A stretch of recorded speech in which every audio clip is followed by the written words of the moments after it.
जय श्री राम। ओम वक्रतुंड महाकाय सूर्यकोटि समप्रभ निर्विघ्नं कुरु मे देव सर्वकार्येषु सर्वदा। राम कीन्ह चाहि सोई होई, करे अन्यथा अस नहीं कोई। महाराज दशरथ मूर्छित हैं, कैकेयी खड़ी हैं और प्रभु श्री राम, भ्राता लक्ष्मण और माता जानकी वहां खड़े हैं।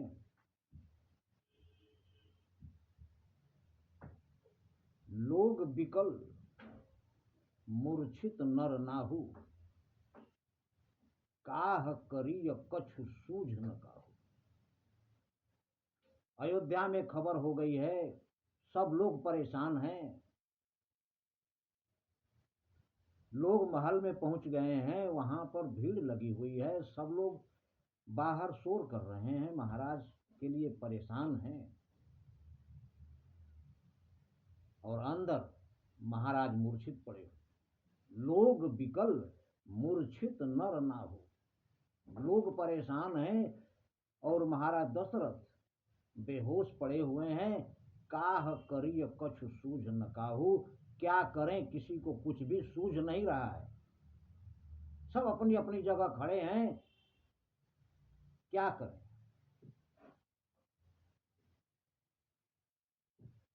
इसके बाद प्रभु श्री राम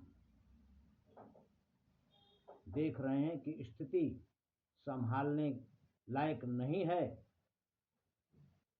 तब तुरंत प्रभु श्री राम माता जानकी और लक्ष्मण जी को इशारा करते हैं और इसके बाद तुरंत माता पिता को प्रणाम करके और प्रभु श्री राम महल से बाहर निकलते हैं। लोग देखकर प्रभु को इतने उतावले और दुखी हैं कि उनको छोड़ करके जाना संभव नहीं हो रहा।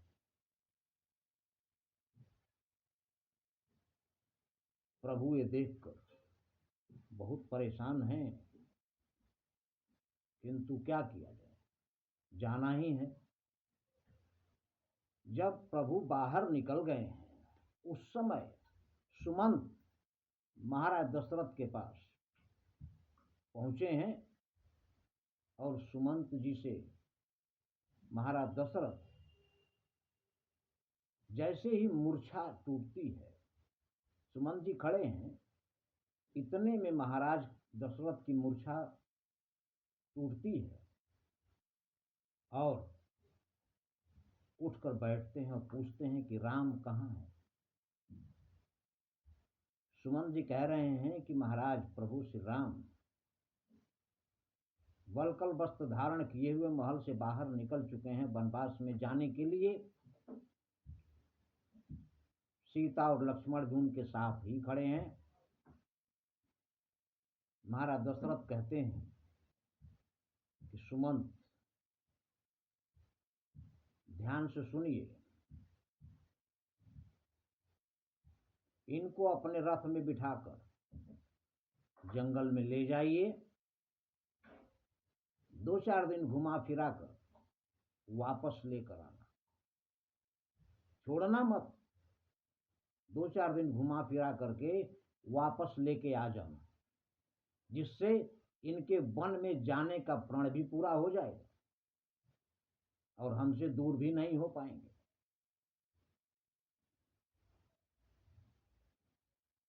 सुमंत जी कहते हैं ठीक है महाराज, जैसी आपकी आज्ञा। इतने में महाराज दशरथ के दिमाग में बात आती है और कहते हैं कि ऐसा भी हो सकता है कि राम वापस ना आए, क्योंकि दृढ़ प्रतिज्ञ है राम। और भगवान श्री राम मर्यादा पुरुषोत्तम है, आनंद कंद हैं, वो क्या करेंगे ये महाराज दशरथ को मालूम है। इसलिए कह रहे हैं कि अगर राम वापस आने से मना भी कर दे तो सीता को जरूर वापस ले आना और उनको सुनाना कि सास ससुर का आदेश है कि तुम वापस आ जाना, क्योंकि तुम्हें वनवास नहीं हुआ। जंगल में जैसे ही पहुंचेगी वो जंगल की भयानकता को देखकर डर जाएगी। जब वो डरेगी उस समय आप सीता को वापस ले आए। इस प्रकार महाराज दशरथ सुमंत जी को समझाकर भेजते हैं।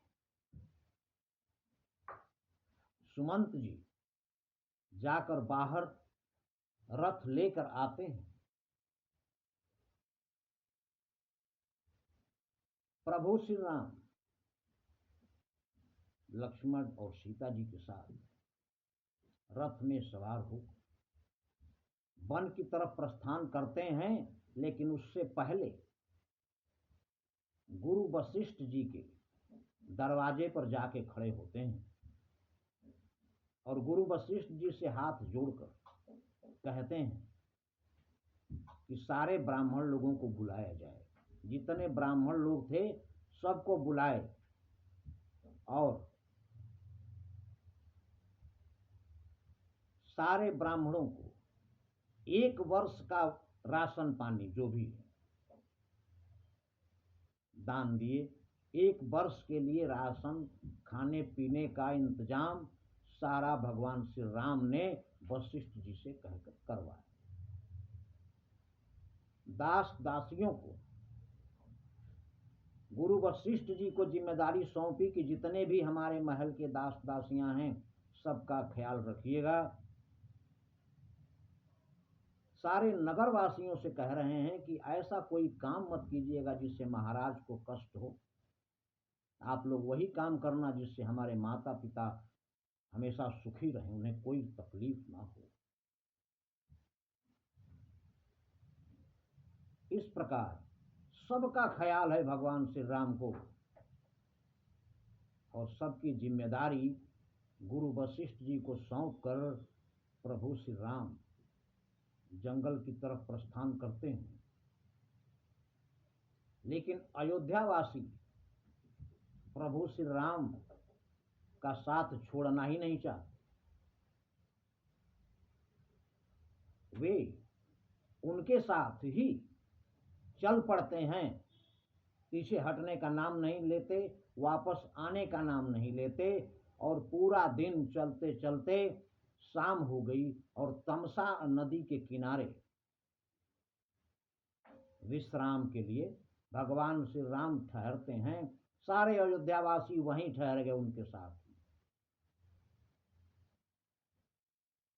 किंतु भगवान श्री राम को सबके सुखों का ख्याल है, कोई दुखी ना हो। आधी रात को सुमंत जी को जगाते हैं और कहते हैं कि सब लोग सो रहे हैं गहरी नींद में, आप रथ ले आइए और हम लोग इनको सोता हुआ छोड़कर चुपचाप निकल लेते हैं, नहीं तो ये लोग हमको जाने नहीं देंगे और इनको साथ लेकर हम जाएंगे तो इनका परिवार, इनके बाल बच्चे सब दुखी हो जाएंगे। इसलिए इनके सुखी रहने के लिए इनको इस समय सोता हुआ छोड़कर जाना ही उचित होगा। सुमंत जी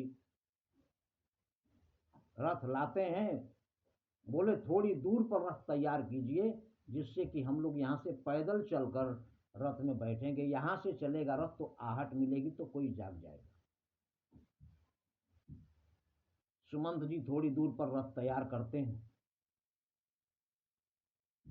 प्रभु श्री राम लक्ष्मण और सीता जी के साथ उसमें बैठते हैं और सुमंत जी से कहते हैं कि रथ को इस तरह ले चलिएगा जिससे उसके जाने का, उसके पहियों के निशान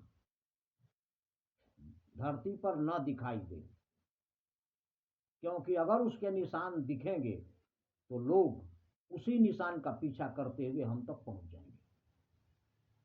इसलिए रथ को कुछ इस प्रकार चलाइए, घोड़ों को इस प्रकार हाँकिए कि उनके पैरों से धूल मिट्टी उड़ती हुई चाहे जैसे भी है उसका निशान मिटता चला जाए। प्रभु श्री राम इतना ख्याल करते हैं लोग।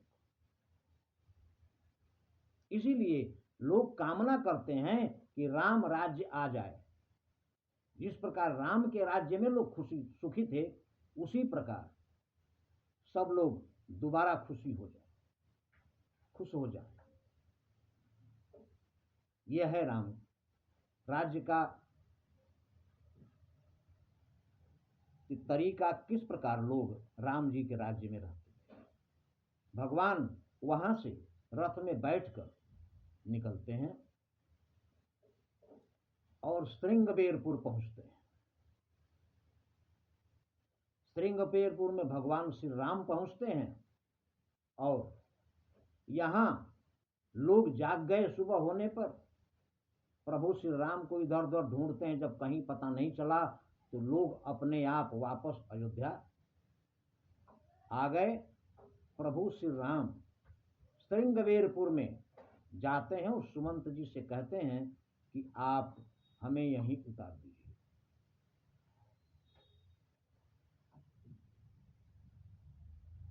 श्रृंगबेरपुर में जैसे ही प्रभु श्री राम पहुंचते हैं, सबको खबर हो जाती है। निषाद राज वहां है, निषादों का इलाका है। वहां पर निषाद राज सुनते हैं, प्रभु की अगवानी में आते हैं और बहुत स्वागत सत्कार प्रभु का करते हैं। उसके बाद वहीं पर निषाद राज के यहाँ ही प्रभु विश्राम करते हैं और निषाद राज के साथ आगे क्या वार्ता होती है, कैसे प्रभु वहां से आगे प्रस्थान करते हैं, ये अगले वीडियो में। लेकिन प्रभु की लीला तो प्रभु ही जाने, उसको कोई नहीं समझ पाया। तेरी लीला का न पाया कोई पार, कि लीला तेरी तू ही जाने। इसलिए प्रभु श्री राम आगे कैसे वन में प्रस्थान करते हैं वहां से श्रृंगबेरपुर से, वो व्याख्या अगले वीडियो में मिलेगी। लेकिन ध्यान रहे, नहीं कली कर्म न भगति विवेकु, राम नाम अवलंबन एकु। जय श्री राम।